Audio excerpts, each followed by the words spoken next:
Huawei announced the Huawei Mate40 series late last year, and Huawei Malaysia is only bringing in one model, which is the Huawei Mate40 Pro. This is probably because the Huawei Mate40 Pro offers the sweet spots in terms of specifications and price points. Here is my reviews of the Huawei Mate40 Pro. Let's begin with the display and design.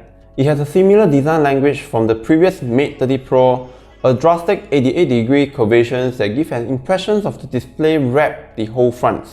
Instead of center notch, the Mate40 Pro now opts for a pill-shaped hole punch cutout that houses a 13-megapixel ultra-vision selfie wide-angle cameras with a 3D depth sensing cameras. More on the 3D depth sensing cameras later. It's a 6.76 inch with a resolution of 2772 by 1344, which is between Full HDs and Quad HDs. It also offers up to 90Hz refresh rate. On the rear, it retained the Mate30 signatures Halo Rings camera modules, bringing a more symmetry and balanced design with Leica brandings in the center.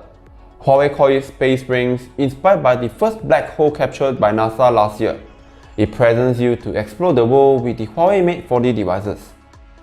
There are two colors to choose from, black and Mystic Silver that I have it right now. It looked more than silver, as it would shift colors in different angles and added matte finishings to reduce fingerprint smudge. Now, performance. Huawei Mate40 series is the first Android smartphone equipped with 5nm architectures SoC.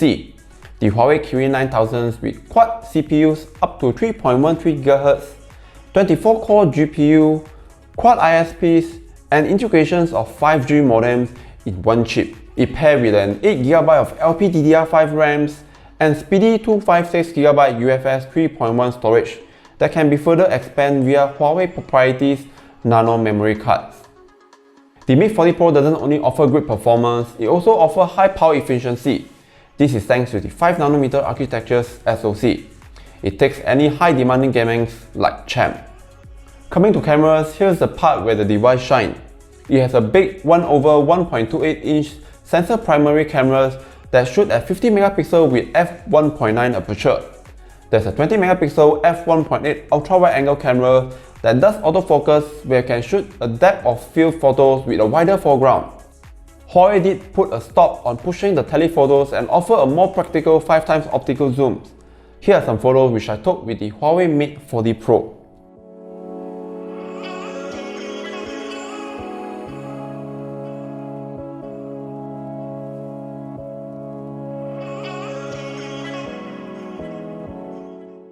The overall photo quality is impressively good, especially on the primary cameras. With such a big size of camera sensor, a more natural bokeh is created without the need of AI portrait.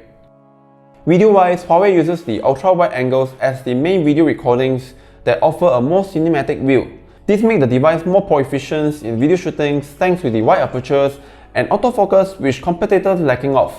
All three rear cameras support 4K video recordings at 60 frames per second. Not only that, the device can shoot in real-time HDR with XD Fusion HDR. This enables better details even in bright or dark scenarios. As for the 30MP front cameras, there's no autofocus like the Huawei P40 Pro, but it offers an ultra-wide lens for a wider group photos. The 3D camera does a lot more than face unlock in the dark. It also supports hand gestures and a more advanced AOD, which Huawei call it Eyes on Display. It recognizes when you stare at the displays and it will prompt you with date, times and notification. This is a brilliant way to save more juice on the battery. So how about the battery life? The Huawei Mate40 Pro is packed with a decent 4400mAh batteries, which offer me more than 8 hours of screen of time. It supports 66W wired or 50W wireless fast charge, and the 66W power bricks is bundled together in the box. During our test, the Mate40 Pro charged to 78% from zeros in just 30 minutes and fully charged with a minute shy of an hour. It runs on EMUI 11 based on Android 10, and till now Huawei yet to receive any blessing from Google. Thus, Huawei unable to use any Google mobile services and rely on their day-to-day growing Huawei mobile services. Most of the common apps and games can be downloaded through Huawei app galleries or Huawei Petal search. So, will I recommend the Huawei Mate40 Pro? The answer will be yes and no. Yes, the HUAWEI Mate40 Pro offers an exceptional great hardware and features. You should get one if you can live without Google mobile services.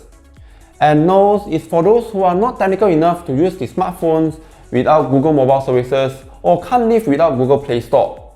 Personally, I can rock this smartphone as my daily drivers anytime. If you are new here, my name is Joshua Wong, a small content creator from Malaysia. I do a lot of how-to, tech unboxings and reviews on these channels, and if this is your kind of stuff, do consider to subscribe. Hope you like these videos, and I hope to see you guys in the next one.